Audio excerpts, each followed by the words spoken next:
Sir BRS ఆపదలో ఉంది అని చెప్పేసి బయట మాట్లాడుకుంటున్నారు. ఇంకోటి ఏంటంటే హరీష్ రావు ట్రాప్ లో కేసీఆర్ కేటీఆర్ ఉన్నారు అని చెప్పేసి రేవంత్ రెడ్డి మాట్లాడినట్టు బయట మాట్లాడుతున్నారు. ఏమంటారు అసలు, ఎందుకు హరీష్ రావు వ్యూహాలు పన్నుతున్నారంటారు?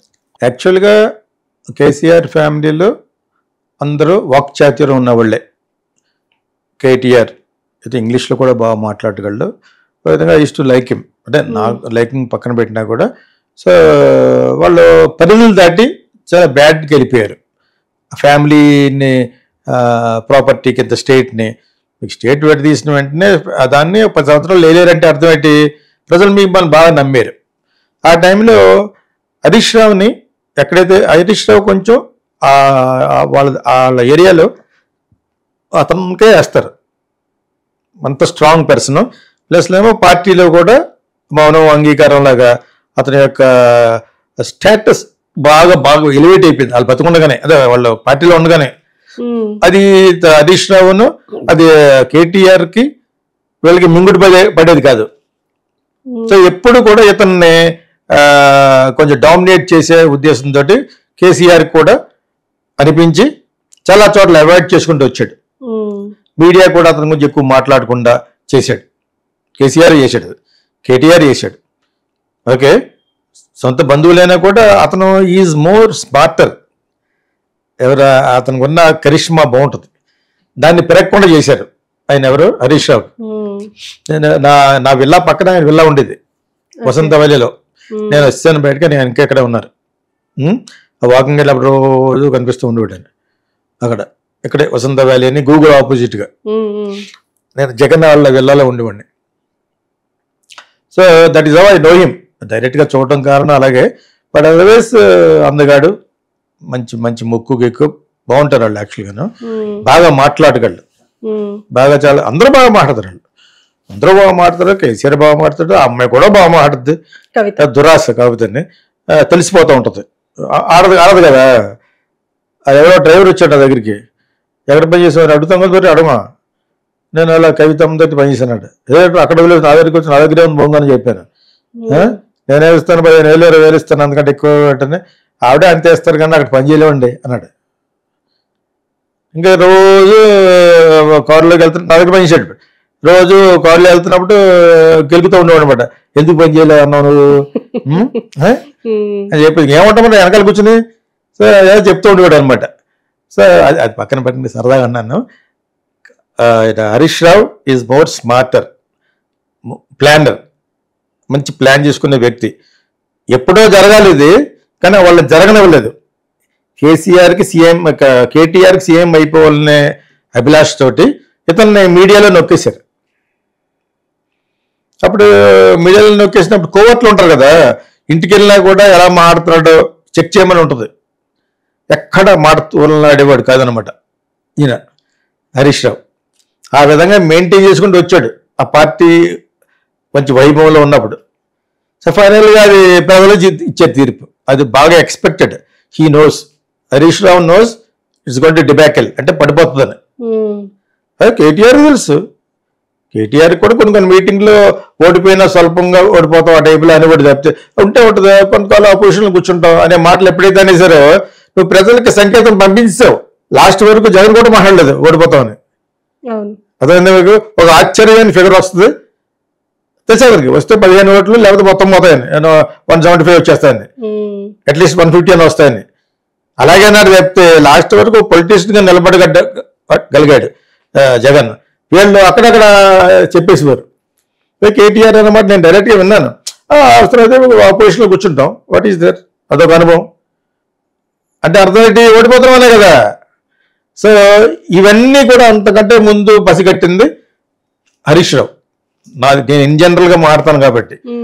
ఇప్పుడు ఇది ఆల్రెడీ ఆ సీట్లో కూర్చున్న, సీఎం కూర్చులో కూర్చున్న వాళ్ళకి ఇంటెలిజెన్స్ రిపోర్ట్స్ ఎవరెవరేం మాట్లాడుకున్నారో ఈ టెలిఫోన్ ట్యాపింగ్ కాకుండానే మనుషులే చెప్పేస్తారు వచ్చి సీఎంకి. అంటే ఒక పొజిషన్లో ఉన్నాడు Revanth Reddy simply wants to trouble KCR and అధపతాలను నొక్కేయాలని ఉంది. ఇదే టైం. అతను బాడీ మనిషిగా కూడా అక్కడక్కడ మీరు మాకు పెద్ద బ్రదర్లా ఉండాలి ఎన్ని అన్నాడు. ఎందుకన్నాడు? రేపు డబ్బులు రావాలి కదా. అవసరమైతే రేపు మన పక్కన జంప్ చేసేది కూడా ఆశ్చర్యపోవక్కర్లేదు అని బిఫోర్ ఎలక్షన్ అనుకున్నాడు మోడీ గారు. ఆఫ్టర్ ఎలక్షన్ ఏమనుకున్నాడు, నీకు అంత సీన్ లేదు, నువ్వే అక్కడ 6 సీట్లు సరిగా రాలేదు, సో కాంగ్రెస్ మళ్ళా బలపరుస్తుంది, మళ్ళా రాహుల్ గాంధీని పైకి రావచ్చు అని ఇప్పుడు ప్లేట్ మార్చేసి అవసరం లేకపోయినా కూడా బీఆర్ఎస్ వాళ్ళందరినీ కొడేసుకుంటున్నాడు. యాక్చువల్లీ అతను నెంబర్ ఉంది, అవసరం లేదు. ఇప్పుడు ఆయన కూడా వచ్చాడు, రామన్నాడు, వచ్చాయండి, డబ్బులు ఇవ్వకలేదు. ఇప్పుడు 11 మంది అంత రెడీగా ఉన్నారంటే వచ్చేయడానికి. ఉన్న వాళ్ళని ఎలా కాపాడుకుంటాడు కేసీఆర్? వాళ్ళ కాదు అసలు, అంత బ్యాడ్ నెంబర్ ఏం కాదు, వాళ్ళకి బాగానే వచ్చినాయి. అయినా కూడా వాళ్ళందరినీ కొనేసి లాస్ట్లో జగన్ లాగా ఒక 4-5 సీట్లు ఉంచుతాడు.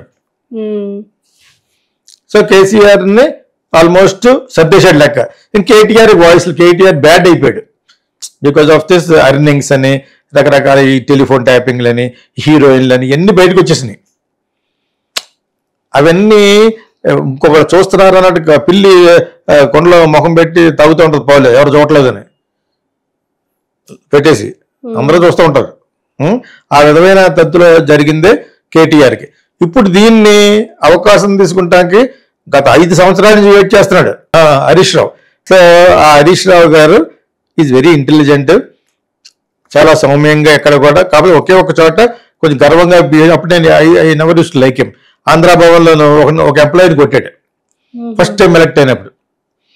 అప్పుడు చాలా అసహ్యంగా అనుకున్నాం మేము, అంటే మేము చాలాసార్లు ఆంధ్ర భవన్లో ఉండేవాడిని, ఆంధ్రప్రదేశ్ భవన్ ఢిల్లీలో.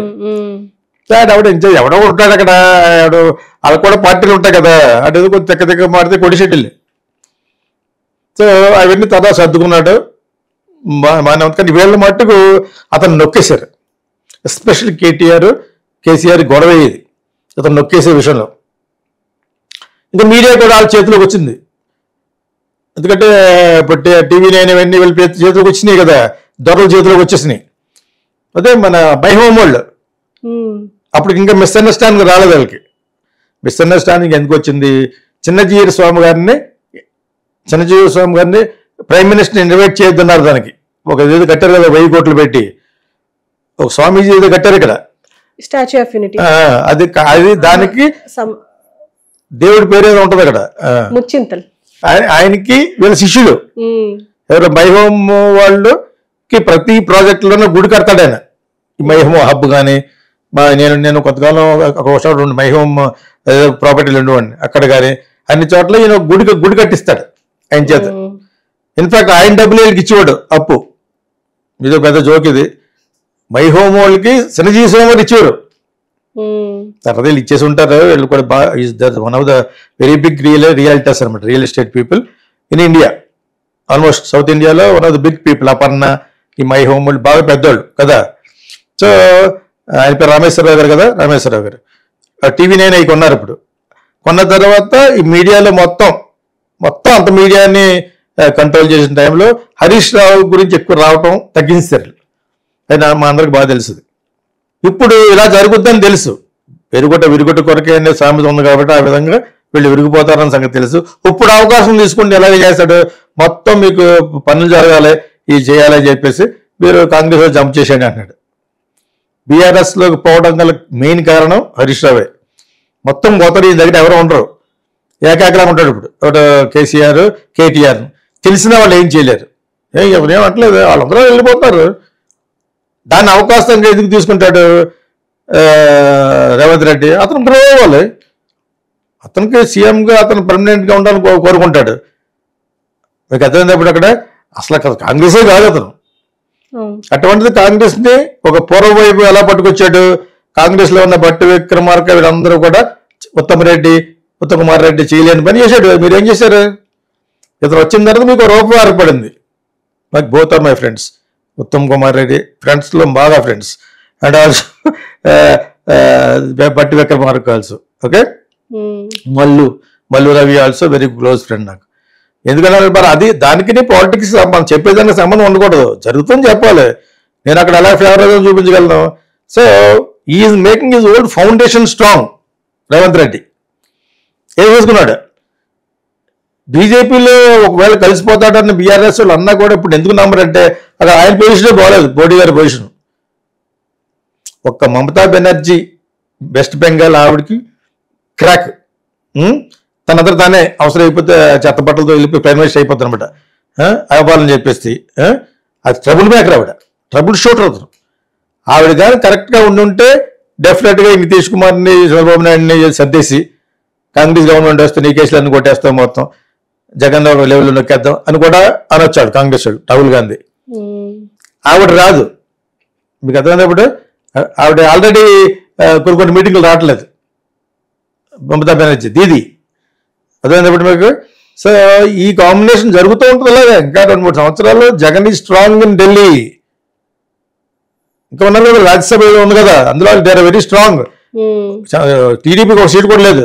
అది 2016 వరకు ఉన్నది. జగన్ ఎక్కడికి వెళ్ళడు, ఇంకా ఢిల్లీలో చక్రం చెప్తాడు. ఇక్కడ బీజేపీ పొజిషన్ ఎడ్జ్ లో ఉంది కదా, ఎడ్జ్ ఆఫ్ ద బ్లేడ్ లో ఉంది. So Jagan is not finished. మనం ఎందుకు ప్లేట్ మార్చి మాడుతున్నామంటే చాలా అన్యాయాలు బయట పడిపోయి గవర్నమెంట్ డబ్బు తోటి ఆఫీసులు కట్టేసుకుని, ఇప్పుడు మన గవర్నమెంట్ డబ్బు తోటి రామోజీరావు గారికి సన్మానం చేస్తేనే ఇందాక అన్నాం కదా, అటువంటి గవర్నమెంట్ డబ్బు తోటి ఒక 20-30 ప్లేసుల్లో 16 ప్లేసుల్లో పెద్ద పెద్ద ప్యాలెస్ లా కట్టేసుకున్నాడు. Not Visakhapatnam palace. Visakhapatnam palace ని పగల కొడితే people like will go to the court. Why use it for something else. పడగొట్టేటి అసలు అతను సొంతంగా కట్టుకోలేదు కదా. అసలు మళ్ళీ టాపిక్ మారకుండా హరీష్ రావు గురించి వస్తే ఇక్కడ డెఫినెట్ గా అతను యాక్షన్ ప్లాన్ ఎలాగ అందజేసుకున్నారు అనేది, ఇంక్లూడింగ్ రేవంత్ రెడ్డితో కూడా టచ్ లో ఉండి ఉంటాడు. ఎలా లెగిస్తే మళ్ళీ అందరూ ఒకరి మొహం చూసుకుంటారు. అదే దాని గురించి కాదు, వీళ్ళకంటే బాగా పట్టువాడైనా చాలా గట్టివాడైనా రేవంత్ రెడ్డి. మాటగారి, మంచి బాగా మాట్లాడగలడు, ఎక్కడ అలసిపోవడం అలా ఉండవు. అంచేత బై ఆల్ మీన్స్ ఈ deserves to be chief minister of Telangana. ఈ టైంలో మరి ఫ్యూచర్ ప్లాన్ వేసుకోవాలి కదా. ఇతను కూడా రేవంత్ రెడ్డికి ఒక 1 or 2 years అటు ఇట్లు ఒకటే ఏజ్ ఉంటుంది. హరీష్ రావు ఇక్కడ 70 అయిపోయి ఎవరంటే కేసీఆర్, కేటీఆర్ రానేవారు. ఎందుకంటే వాళ్ళు చాలా ఆధిక్యత చూపించేసుకున్నారు, మీడియాలో ఇతను నొక్కేశారు. నేను యాక్చువల్గా ఆ వసంత వ్యాలీ ఆయన అగ్గడం ఆ టైంలోనే ఇతను అసలు రానిచ్చేవారు కాదు. దాన్ని ఎవరైనా వచ్చినా కూడా పెద్ద ఎక్కువ మాట్లాడేవాడు కదట హరీష్ రావు. కొంచెం నిదానమైన మనిషి కింద లెక్క, చాలా స్ట్రాంగ్ ఇన్ పబ్లిక్లో చాలా స్ట్రాంగ్ మనిషి అతను. కొంతకాలానికి ఏళ్ళ మీద ఉన్న ఏహ్యభావం అతనికి ఫర్ చేస్తుంది. ఇప్పుడు జగన్ మీద ఉన్న ఏహ్యభావం ఎందుకు కంపేర్ చేస్తున్నారు, 2 తెలుగు రాష్ట్రాలు కాబట్టి. జగన్ మీద ఉన్న బ్యాడ్ అంతా గుడ్ అయిపోయింది వీళ్ళకి. Not that these people are very good. మీకు అర్థమైందా? ఎవరో మన చంద్రబాబు నాయుడు గారు గొప్ప వ్యక్తి అని కాదు, మరి గొప్ప వ్యక్తి అయితే 23 సీట్లు వచ్చింది మొన్న. అతని మీద ఉన్న బ్యాడ్ నీకు గుడ్ అయిపోయింది. ద సేమ్ థింగ్ హ్యాపెన్ కొంతకాలానికి ఇతను కూడా యాంటీ ఇన్కమ్ నుంచి వస్తుంది ఎవరికి, రేవంత్ రెడ్డికి. అప్పుడు మళ్ళీ బీఆర్ఎస్ వేరే నేమ్ తోటో ఈయన మెయిన్ చేస్తూ రిప్రజెంట్ చేస్తూ హరీష్ రావు మైట్ కమ్. వాళ్ళకి ఏదో విధంగా పార్టీ రావాలని కోరుకుంటారు. ఇంకా అప్పుడు సుప్రీమోలాగా అతను పెడతారు అంతే, ఎవరో కేసీఆర్ని కానీ ఇతనే రివీల్ చేస్తాడు. అప్పుడు ప్రజలు ఒప్పుకుంటారు, వాళ్ళని పక్కన రానివాళ్ళు ఇతనే మెయిన్. అంటే ఈవెన్ టుడే హరీష్ రావు గారిని నేనే లీడ్ చేస్తాను, ఇక్కడి నుంచి అతనే లీడ్ చేస్తాడు అని చెప్పేసి కేసీఆర్ గాని అంటే ఇప్పుడు నిలబడద్దు. Still the party will be live. అంటే ఇతనికి అంత మంచి పేరు ఉంది. బట్ ప్రతి మీటింగ్లోనూ అబ్జెక్ట్ చేసి మాట్లాడేది రేవంత్ రెడ్డి మీద ఇతనే. ఈరోజు కూడా ప్రతి మీటింగ్లు పెడతారు కదా, పెట్టదు కదా. మరి రేవంత్ రెడ్డి ఏమని చేస్తుండేది కరెక్ట్ కాదని, రైతులకి ఇంక జరగలే, 2 మాఫీ ఇంకా జరగలేదని, అది జరగలేదని మరి అతను అడగడం వల్లే చేశాడు. ఈ 5 ప్రామిసులతో పాటు ఇవన్నీ ఎందుకు అడిగేవాళ్ళు ఎవరు, హరీష్ రావు అడుగుతున్నాడు బయట మీటింగ్లు పెట్టి. బీఆర్ఎస్ తరపు బ్యూటిఫుల్ ఆఫీస్ ఉంది వాళ్ళకి, బీఆర్ఎస్కి లేనిదే ఉంది, అన్నీ ఉన్నాయి వాళ్ళకి. కానీ అక్కడ కేటీఆర్ వాళ్ళ ఇన్వాల్వ్మెంట్ ఎక్కువ ఉండలేదు, ఉంటే బెడ్స్ కొట్టేస్తుంది. Harish Rao has got the day, everybody has got a day అంటారు కదా, every dog is a day లాగే ఎవ్రీబడి హాస్. మీరు అంతా మీరు ఆర్టిఫిషియల్ గా మీరు బిల్డప్ చేసేసుకుని అతని పేరు రాకుండా చేయాలని ట్రై చేశారు, అది ఆటోమేటిక్ గా బిల్డప్ అయిపోతుంది. So I wish Harish Rao all the best. Okay sir.